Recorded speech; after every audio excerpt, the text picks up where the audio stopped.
যোৱা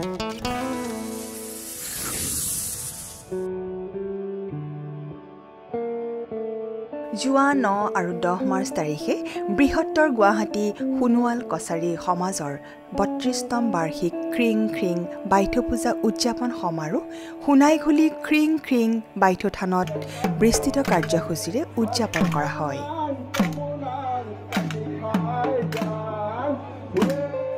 ৰজা খ্ৰিং দেউতা খ্ৰিং ৰাজা ধৰণী গজাই গুৰু ঢাকনি আপুনি অইলাখত ফুৰিছে অইলাখত চাকিছে দিন খাই দিন দেখিছে ৰাতি খাই ৰাতি দেখিছে যতে আছে তৰি পৰাই আশীৰ্বাদ কৰক চাৰিমুঠি জীৱৰ যেন নিস্তাৰ হওক।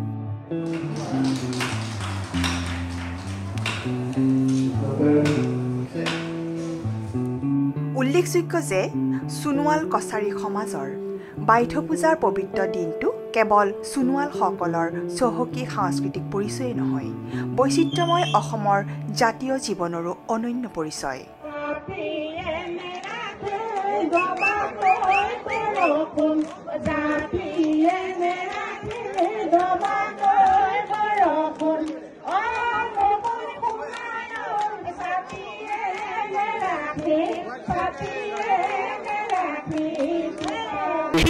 বাইথ পূজাৰ উদযাপন হৈ আছে ইয়াত আৰু উদযাপন কৰিছে বৃহত্তৰ গুৱাহাটী সোণোৱাল কছাৰী সমাজৰ উদ্যোগত আৰু যোৱাকালি আমাৰ গোসাঁই নমালে আৰু আজি আমাৰ ৰাতিপুৱা পূজা হৈ আছে। আমাৰ বিভিন্ন নিয়ম কানুন আছে সেই নিয়মখিনিৰ মাজেৰে খুব ধুনীয়াকৈ আগবাঢ়ি গ'ল। এতিয়া আমি ভাবিছোঁ যে আমাৰ সাহিত্যৰ প্ৰয়োজন আমাৰ বুৰঞ্জীৰ প্ৰয়োজন সেইকাৰণে আমি আগবঢ়াই নিবৰ কাৰণে আমাৰ বিশিষ্ট বহু ব্যক্তি আহিছে অসমৰ বিভিন্ন ঠাইৰ পৰা আৰু সকলোকে লৈ আমি এই আলোচনা চক্ৰখনি আৰম্ভ কৰাইছোঁ। ইয়াৰ পিছতে আমাৰ হাইদান হুঁচৰি নামাব আৰু তাৰ পিছতে আমাৰ লেচেৰি আমাৰ নাচো হ'ব। কিন্তু হাইদান হুঁচৰিৰ তাৎপৰ্য এই যে আজিৰ দিনটোত আমাৰ ধৰা যায় প্ৰথম ঢোলটো বজায় আৰু আজিৰ পৰা একদম বহাগ শেষ হ'ব একেবাৰে বহাগক বিদায় দিয়ে তাৰপিছতহে আমাৰ এইটো শেষ বিহু শেষ বুলি কোৱা হয় আৰু আমাৰ নিয়ম অনুসৰি আমি যিটো আমি বিশ্বাস কৰোঁ বিশ্বাস অনুসৰি যে আজিৰ দিনটোত আমাক লগ কৰিবৰ কাৰণে স্বয়ং শিৱ ভগৱানে বাইথদেৱ আহি পিনে আমাৰ সমাজত আহিছেহি। গতিকে আমি তেখেতক আমি সকলোৱে আদৰোঁ আৰু সাদৰোঁ এয়াই হৈছে আমাৰ তাৎপৰ্য।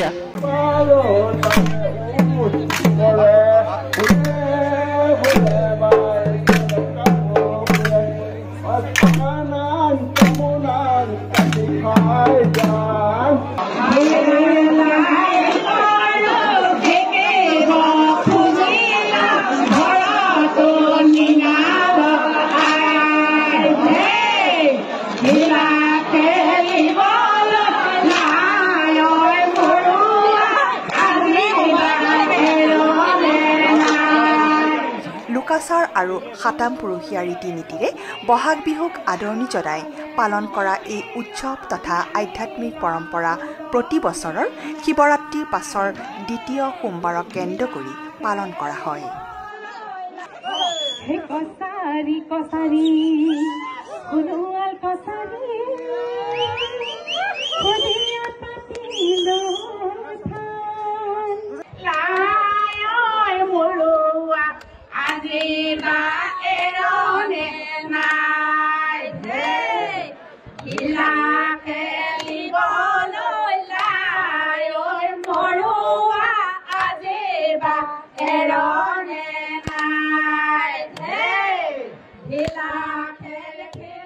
এই ধৰ্মীয় সংস্কৃতি উদযাপন পৰম্পৰাক অতি পুণ্যময় আৰু জাগ্ৰত কৰি তুলিবলৈ নিৰ্দিষ্ট সময় আৰু স্থানত উপস্থিত থাকি খ্ৰিং খ্ৰিং বাইথ দেৱতাৰ নামত এগছি বন্তি প্ৰজ্বলন কৰা হয়। বৃহত্তৰ গুৱাহাটী সমাজৰ তৰফৰ পৰা আমাক অনুৰোধ কৰিছিলে যে আজি এই বাইথ পূজাত অংশগ্ৰহণ কৰিবৰ কাৰণে আমি লগে লগে আমি তেখেতসকলৰ অনুৰোধ ৰক্ষা কৰিম বুলি কথা দিছিলোঁ। সেই মৰ্মে আজি আমি ধেমাজিৰ পৰা আহি এই অনুষ্ঠানত উপস্থিত হৈছোঁহি। যিহেতু আপোনালোকে জানে যে আজি আমাৰ অসমৰ তৃতীয় বৰ্ষৰ জনগোষ্ঠী সোণোৱাল কছাৰী পৰম আধ্য খিং খিং বাইথ পূজা আজি উলহ মালহে আজি উজনি অসমৰ লগতে আমাৰ এই নামনি অসমৰ গুৱাহাটীতো আজি এই পূজাটি আয়োজন কৰিছে। আমি গুৱাহাটীত আমি জানিব পাৰিছোঁ প্ৰায় 500ৰ অধিক আমাৰ সোণোৱাল পৰিয়ালে বসবাস কৰি আছে।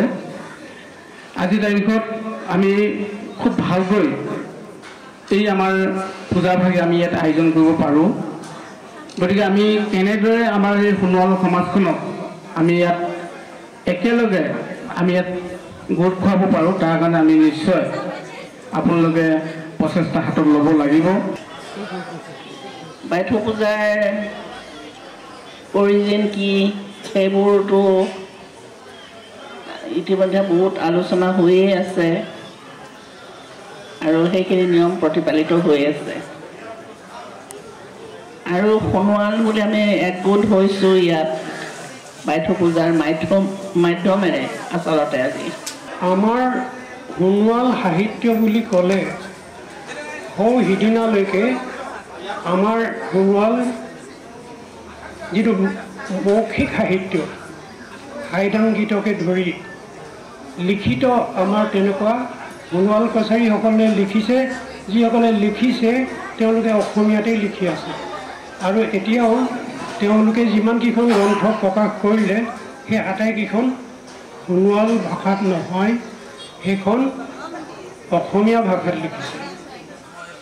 এতিয়া সাহিত্য সভাৰ হয়তো বহুতখিনি দৰকাৰ আছে। অসম সাহিত্য সভা, সিফালে বেংগল সাহিত্য সভা প্ৰত্যেক প্ৰদেশৰে আছে, প্ৰত্যেক ৰাজ্যৰে আছে আৰু আমাৰো আছে। সোণোৱালৰ লগত আচলতে মই বহুত কথাত মই একমত। আমি আগলৈ যাম নে আমি পিছলৈ যাম? আমি পিছলৈও যাব নালাগে, আগলৈ গৈ থাকিম। পিছৰখিনিত অলপমান উলিয়াই লৈ পেলাই গুচি যাম হাতে হাত ধৰি। হেঙাবাৰী আমি বহাগীক আদৰি জনাওঁ। তাত এটা মই প্ৰবন্ধ লিখিলোঁ। প্ৰবন্ধটো বহুতে মোক প্ৰশংসা কৰিলে যে আপুনি এইটো বৰ ভাল কাম কৰিছে, আপুনি তাত গৈছে, এই কথাখিনি উপলব্ধি কৰিছে, এই কথাখিনি আমাৰ আগত জনাইছে।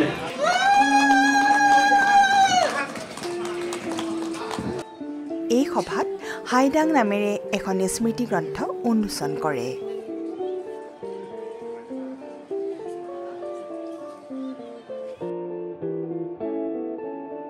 বাইথৌ পূজা কেৱল সোণোৱাল কছাৰীসকলৰেই নহয়, বৃহত্তৰ অসমীয়া সমাজৰ সাংস্কৃতিক এনাজৰীৰ প্ৰতীক।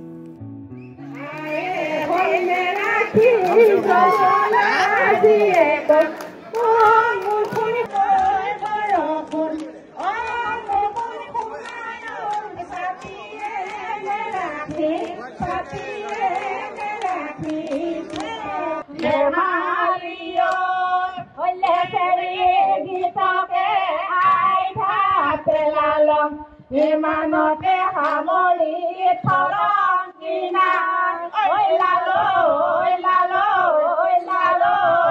oira othemaliyo